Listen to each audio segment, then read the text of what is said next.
Welcome to Project Management MCQs on Scope Management, Part 5. This final part of our series is aligned with the PMBOK 7th edition. Question 81. A project is 70% complete. A stakeholder requests removal of a low-value feature that requires rework and delays delivery by 2 weeks. What should the PM prioritize? The correct action is C. Perform impact analysis focusing on net value. PMBOK 7 prioritizes value optimization over rigid adherence to the baseline. Question 82.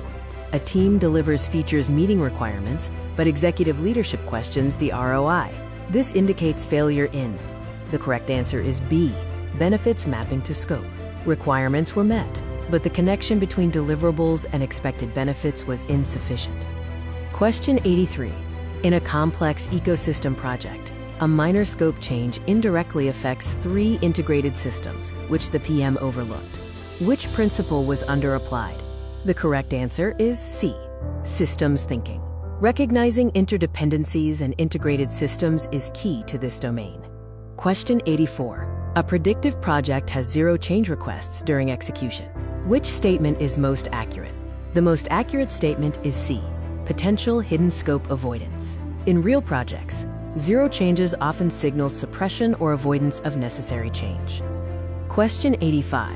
A contract defines scope precisely, but emerging technology makes part of it obsolete mid-project.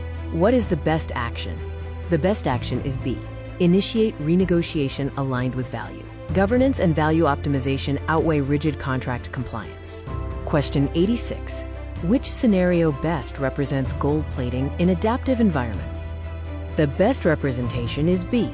Enhancing a feature beyond acceptance criteria without backlog approval. The key is working outside the agreed-upon scope boundaries. Question 87. Match the artifact to its primary purpose. The correct match is A. Scope baseline defines approved scope components. RTM tracks requirement to deliverable alignment.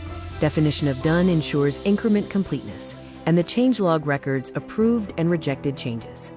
Question 88. A sponsor frequently bypasses change control and directly instructs the team to modify features. What risk emerges first? The primary risk is B. Loss of governance integrity.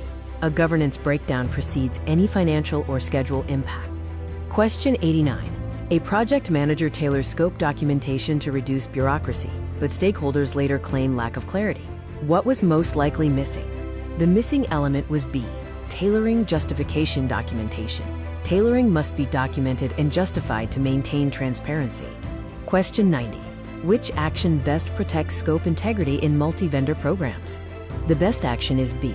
Clear interface control documentation.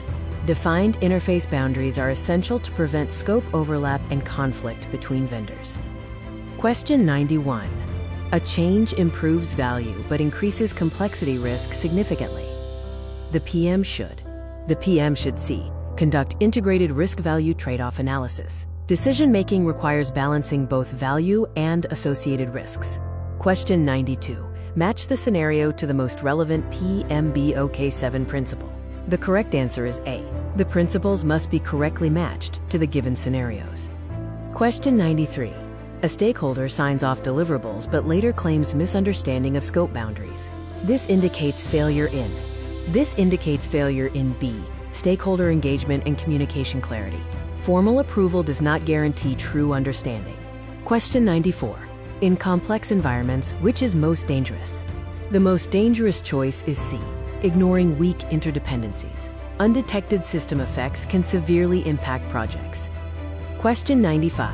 A product increment satisfies acceptance criteria but fails integration testing with external systems. What failed? The failure is A. Definition of done completeness. Integration criteria must be included in the definition of done. Question 96. Which situation indicates false scope stability? B. No stakeholder feedback indicates false scope stability. Silence often hides underlying misalignment or avoidance.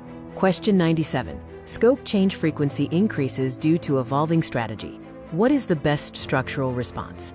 The best response is B. Move to an adaptive or hybrid lifecycle. The project lifecycle must be appropriate for the level of uncertainty. Question 98. APM rejects a beneficial change because it exceeds the cost baseline without analyzing strategic value. This reflects C, constraint fixation bias. Decision-making should prioritize value over blind adherence to constraints. Question 99. Which metric best reflects scope effectiveness in value-driven environments? The best metric is C, business outcome realization, since effectiveness is measured by outcomes, not just outputs. Question 100. A cross-functional team disagrees on scope definition terminology. The most effective corrective action is B, develop shared glossary and visual models. Clarity reduces ambiguity and is a fundamental step in communication. Question 101. A completed project meets scope, schedule, and cost, but is canceled before launch due to lack of demand. This demonstrates. The correct answer is C, strategic misalignment during initiation. The scope may be perfect, but if the strategy was flawed, the project fails to deliver value. Thank you for watching this scope management series. Your foundation is now at an advanced level. Our next video will cover schedule management.